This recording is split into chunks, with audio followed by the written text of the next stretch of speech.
Καλησπέρα σας κυρίες και κύριοι, καθώς προχωρούν οι εργασίες του φετινού Athens Energy Summit. I'm honored and delighted to be moderating yet another panel, this one focusing on green gases.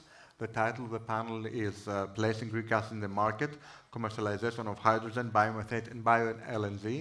And I'm really honored to have four distinguished panelists with a lot of decades of experience in gases in particular, but also in renewable energy and also growth, referring mainly to Ambassador Pagoulatos.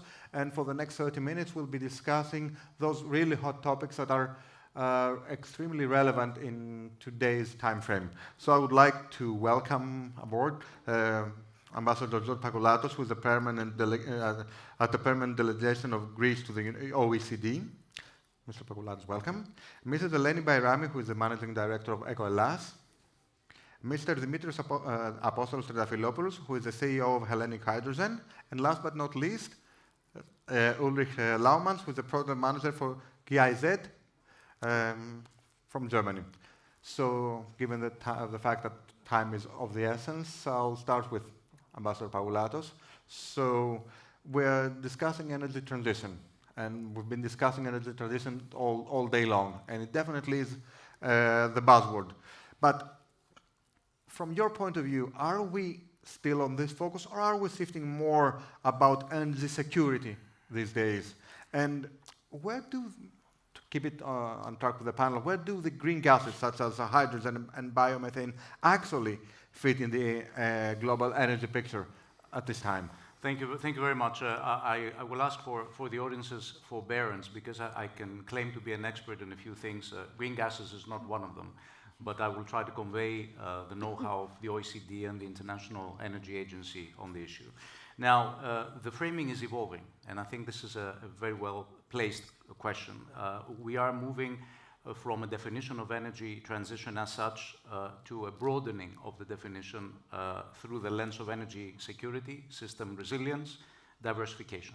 And the IEA World Energy Outlook of 25 points out that policymakers are now managing security risks across, and I quote, unprecedented range of fuels and technologies, which is why the IEA continues to promote an all fuels, all technologies approach.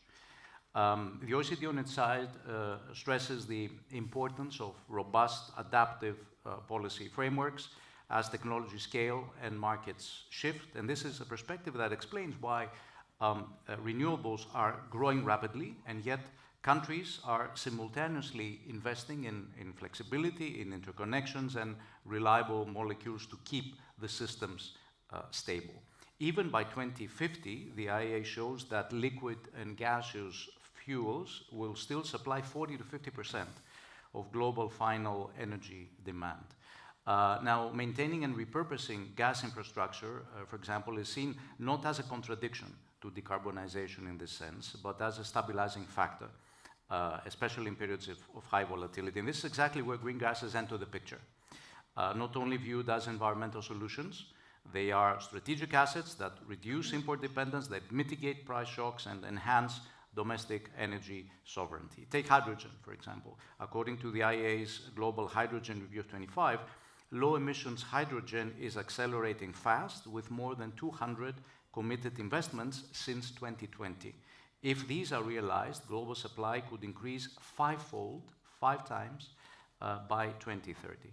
Biogas, biomethane, BioLNG add another layer of resilience. The 25 IEA outlook for biogas and biomethane estimates a sustainable potential of up to 1 trillion cubic meters per year, yet only 5% of that is currently utilized. The OECD work on maritime transport also points to hydrogen-based fuels and BioLNG as key decarbonization solutions for shipping. So to summarize, hydrogen, biomethane, BioLNG are not niche options. They are essential components of a secure, flexible, and resilient energy system for the decades ahead.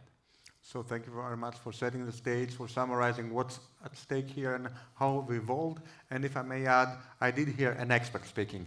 So I guess you can add green gases to your fields of expertise. since we have opened the discussion, I'd like to move to Mrs. Bairami and discuss biogas and biomethane. And we're discussing two integral components in the shift towards green gases or green transition through gases. In what ways are these two technologies or factors relevant in today's energy mix, and how can they pave the way towards other energy sources such as green hydrogen? We have seen within 2025 that biogas and biomethane were in the center of the energy strategy and climate strategy of Europe. As we heard, we speak here about green gases. Actually, biomethane results from biogas, so I will refer not just biomethane. We speak about the same thing also, almost. So we speak about a green gas which is very flexible, easy to be stored. It can transferred. It can fit in existing infrastructures like the gas grid without any modifications, which is excellent in comparison to hydrogen. And also by existing facilities of LNG and CNG.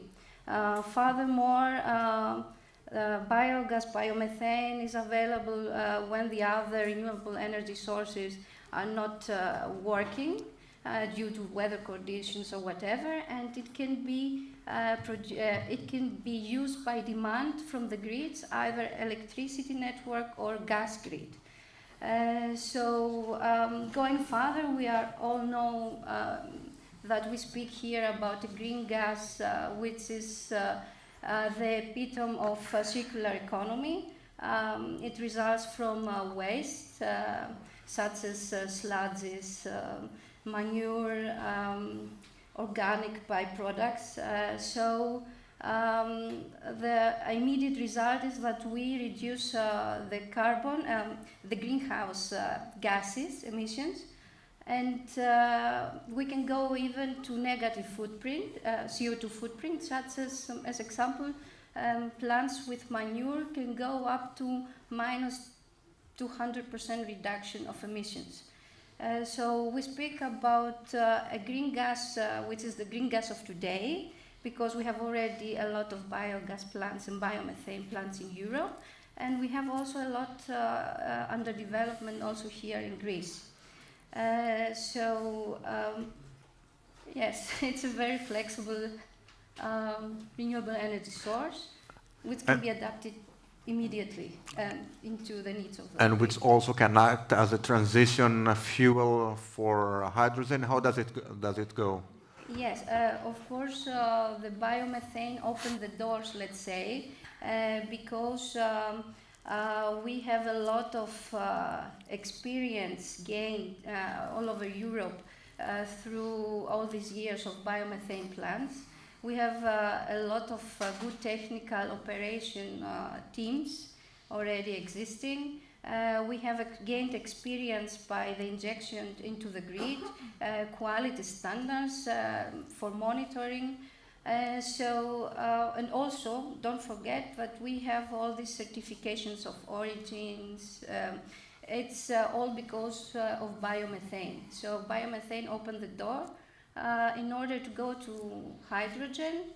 And if I may say it, I think these both gases are very complementary because biomethane is today, and it fits very good to agricultural areas, using waste and of course going to immediate decarbonization. And hydrogen is green hydrogen is the energy of the future. It's very the strategic, let's say, planning of the future, because it can find implementations in deep industry, which biomethane cannot come. So switching from biomethane to green hydrogen, I'd like to also switch to Mr. Triantafyllopoulos and discuss a flagship green hydrogen project. I'm discussing your flagship project in Florida, which is a prime example of green hydrogen investment. And it's also the first endeavor by the joint venture by Motor Oil and PPC, which is Hellenic Hydrogen. So what I'd like to ask you is, where do we stand now regarding the project, and what is the impact going to be upon its completion? Thank you very much, first of all, for the invitation and for the opportunity to discuss here about my favorite subject, which is green hydrogen, and also about our company, Hellenic Hydrogen. As you correctly mentioned, it is a joint venture between Motor Oil and PPC, two of the largest energy organizations in Greece. We consider ourselves as the frontrunners of green hydrogen development in the country, and developing a number of projects. The most mature one is North One, as we call it, is a project in Amideo, Florida, a 50 megawatt electrolysis plant. It's quite mature on the basis of engineering design. We have concluded all the basic engineering design. We have concluded with a number of permits, including environmental permitting. And the good news is that recently, just a few days ago, we also received a 20 million grant from the Just Transition Fund in order to implement this investment. So the next consistent step, because you need to be consistent in a market that is new, it's under development, and it's quite volatile, is to validate the business plan and to go to our shareholders for receiving the final investment decision. With regards to the impact, I would say that we all know what is happening in Greece outside Athens. So we really believe that this kind of productive investments in areas like Western Macedonia have quite an impact to the local economy. And especially for Western Macedonia, where you share an industrialized prefecture, we really believe that we can benefit from it because there is an industrial consensus there, and the investment is very well received by the local authorities and the local communities. But we also give back the opportunity for young engineers, for technicians to work in their home country and do not leave for other countries or to come to Athens. It is very important, and we believe that this kind of investments should be in the, let's say, in the focus of the Greek government as well. So my understanding is that the project is on track. We are following the proposed schedule, and we'll be seeing its completion in the foreseeable future, right? Yes, yes. The time plan is to start and have a 2 years construction timeline. Obviously, there are inherent difficulties, but this is why we're here for, to overcome these difficulties and to be consistent to what we are saying to the local community and to our shareholders as well. Thank you very much. And last but not least, I'd like to switch to Mr. Laumanns. We understand that all these developments are not happening in limbo, and that we definitely need government policy decisions that will help accelerate the process. So what kind of initiatives, from your experience, would kickstart green hydrogen and accelerate investments in the country? And also, given your broader international perspective, what can Greece learn from other European countries which are actually ahead on this path? Okay, thank you very much, Dimitri, for this very important question. As Gia said, we have provided extensive technical support to the Greek authorities on all kinds of different issues concerning hydrogen policy in Greece. It's a new topic and basically a new market that we are developing now. The first thing that we need for this market to develop is a comprehensive and conducive legal and regulatory framework. So some steps have already been made towards this direction with the adoption of the law 5215 in July last year, which basically created the framework for the licensing of hydrogen producers and also biomethane producers. So this is very important to have this legal framework in order to define the rules of the game, the rules of the market. The Greek Ministry of Environment and Energy is currently preparing an additional draft law, which is going to be published for public consultation within the next weeks, and which is going to include additional provisions that are relevant for hydrogen and other types of RFNBOs, the so-called renewable fuels of non-biological origin. And apart from this legal framework, what is also very important for the hydrogen market to be able to develop is dedicated support instruments. So one form of support could be through dedicated quotas, for example, for the hydrogen consumption in different sectors, such as industry, aviation, and maritime transport. Apart from this, of course, financial support instruments could also play an important role. So at the moment, green hydrogen is not yet competitive to the fossil fuels that it is supposed to replace. We expect hydrogen to become competitive in the long term. But for the short and medium term, there is clearly a need also for some financial support, for example, through operating aid that has been already established in other European member states and that has shown quite good results in supporting the development of the hydrogen market. Apart from this, of course, Greece is also one of the few countries that has not yet adopted a national hydrogen strategy. So this is something that is still missing, which would, I think, make sense in order to clarify the plans and the principles and approach from the side of the Greek government for the development of the national hydrogen market.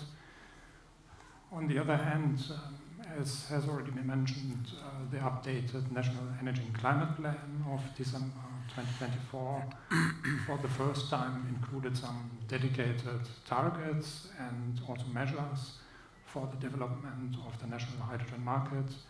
So in this framework, let's say now the next steps should be to proceed to concrete supportive actions in order to facilitate the development of this new market.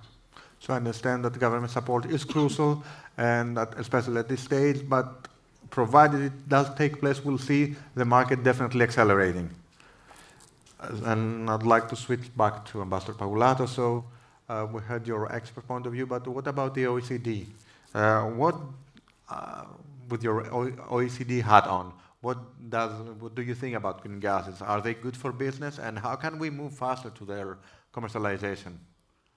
Well, the OECD offers, and the IEA as well, they offer the opportunity to compare across countries among the most developed jurisdictions in the world, both in terms of economic development, but also in terms of energy transition, and draw good practices from this experience. So the conclusion, if I were to summarize it, is that green gases it can be a good business.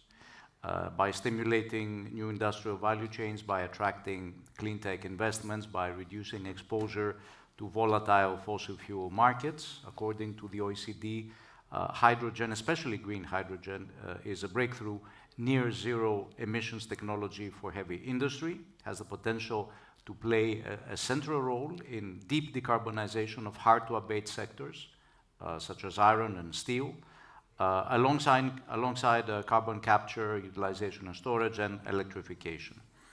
Are we there yet? No, not quite. In many cases, especially in emerging economies, there is a slow commercialization. And this can be understood because of the high capital cost, because of the demand uncertainty, fragmented standards, burdensome permit processes, and limited de-risking tools. Now, in OECD countries already, there are, as I said, good case studies that show what works. And let me mention three of them. Germany. Germany awards 15-year carbon contracts for difference to industries like steel, paper, chemicals. These contracts cover extra cost of switching to green hydrogen and other low-carbon technologies, giving companies predictable returns and reducing the risks of adopting new technologies. In the Netherlands, the governments offer large investment grants of up to 80% of project costs, together with ongoing payments that close the cost gap between renewable hydrogen and fossil fuels. And this is a blend of upfront and longer-term support that has unlocked hundreds of megawatts of electrolyzer projects. And in Italy, finally, the National Recovery and Resilience Plan provides capital support for upgrading existing biogas plants into biomethane units, while ensuring sustainability criteria and clear permitting rules. So in Greece, we've already heard cases, business cases that are moving ahead, and this is a very optimistic sign. And we can also build on these lessons and the OECD guidance and tools to turn the existing national framework, renewable hydrogen targets, a new law for hydrogen and biomethane into commercial reality. Using the OECD recommendation on the governance of infrastructure to prioritize hydrogen-ready pipeline upgrade and biomethane injection points and storage investments, applying green budgeting practices so support schemes and incentives are transparent, targeted, and fiscally credible, building on OECD work on industry decarbonization, which can help create early anchor demand for green hydrogen sectors like refining, chemicals, and shipping, and finally using de-risking instruments, such as guarantee instruments, energy-saving insurance mechanisms, and innovative financing models to create a transparent and bankable project pipeline. Let me, if I may, finish with a product placement, which is somehow indirectly related with the discussion. The OECD is running a very important project under the Southeast Europe program. I have the honor of chairing the Friends of Southeast Europe in the OECD on electricity connectivity in Southeast Europe. It is led by Gabriela Miranda, who is with us here, and it will be running for 2 years with financing from Greece and co-financing from Romania, looking at Western Balkan economies and their electricity connectivity with the rest of Southeast Europe, with Greece and the broader European Union. So this is something that could be looking forward to, and on the 2nd of March, there is the big launch of the project in Thessaloniki, organized in conjunction, in cooperation with the Delphi Economic Forum, and hope to see you all there. Thank you very much. That's a very, very good note for us to keep in mind. But I'd like to switch to regulatory framework, and both on a national and also on a EU level. And I'd like to ask Mrs. Bairami, where do we stand today regarding to green gases and the energy mix, and what steps need to be undertaken in order to accelerate the process? We all understand that regulatory framework plays a crucial part in the success of the project. We have a very good European framework about green gases and biomethane especially. But the problem is how we implement them in each member state. This is the difficulty we face also here in Greece. We have a very robust and coherent legislation from EU. We have RED 3. We have where we have the regulation of the certificate of origin. We have also the obligation for each member state that they have to integrate renewable gases in the country. We have also the European, I have to check, Biomethane Action Plan, which set the goal, the target for biomethane until 2030 by 35 BCM. It regulates also fast-tracking legislation and cross-border, let's say, implementation of projects. And we have also lately the the EU gas package for hydrogen and decarbonized gas market package, where we have actually regulation of tariffs and other tools that we need for grid and legislation, let's say. So we have all tools given from EU. We have just to take them, implement them here, integrate them in our legislation, so we can go a step further. Because, as we heard from Ulrich, we had a law within 2025 in the summer, but this was the first step. We have a long way still to go because we have no tariff to have, or an algorithm for the payment of the produced biomethane. And in order to get there, we need to have a regulation of certificate of origins and many other things in the laws. So the tools are there, we need to implement them, and we need to implement them in the right way. Yes, we need to adapt the tools that Europe give us, the European framework. And there are tools not only for the implementation, there are also financial tools that we can use. And yes. So I'd like to switch once again to green hydrogen and move back to Mr. Triantafyllopoulos. You do have a huge expertise on the subject, and you're putting together a major project. So what do you think that the role of green hydrogen is in today's energy mix? And in which ways has it been affected or not been affected by the shifts that are taking place in the field of renewable energy, say, during the last 12 months? Well, it's important to understand that hydrogen, as any other energy source or energy carrier, is not the holy grail. So it will not solve every problem. And secondly, we need to understand that the world will need more and more energy as we move on. This is fundamental. The global trend is there and it will not change. Having said that, green hydrogen is a great supplement to electrification, and they can both work in the same way in order to help and assist tackle the climate crisis, because here we're not talking about let's say postponing something, we're talking about tackling the climate crisis that is still here.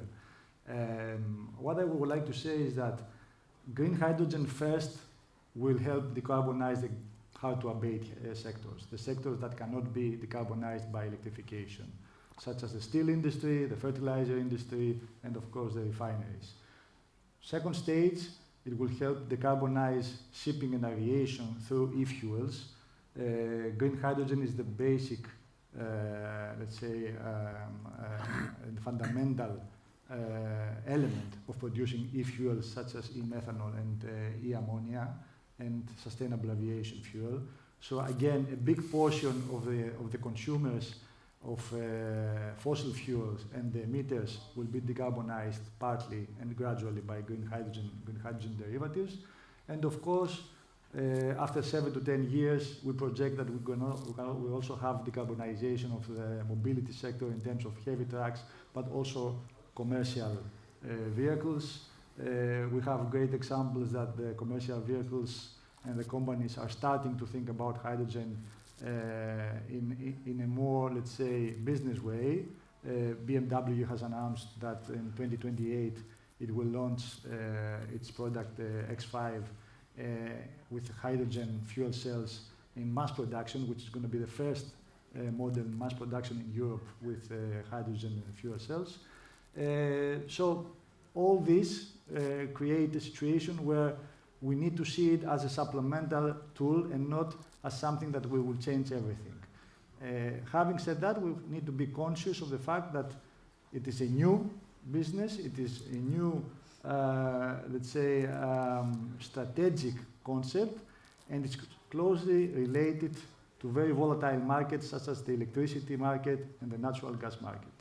Thank you very much. And last but not least, once again, Mr. Laumanns, we've been discussing a lot about green gases and especially hydrogen. How can they assist Greece in its aim to become a net exporter of renewable energy?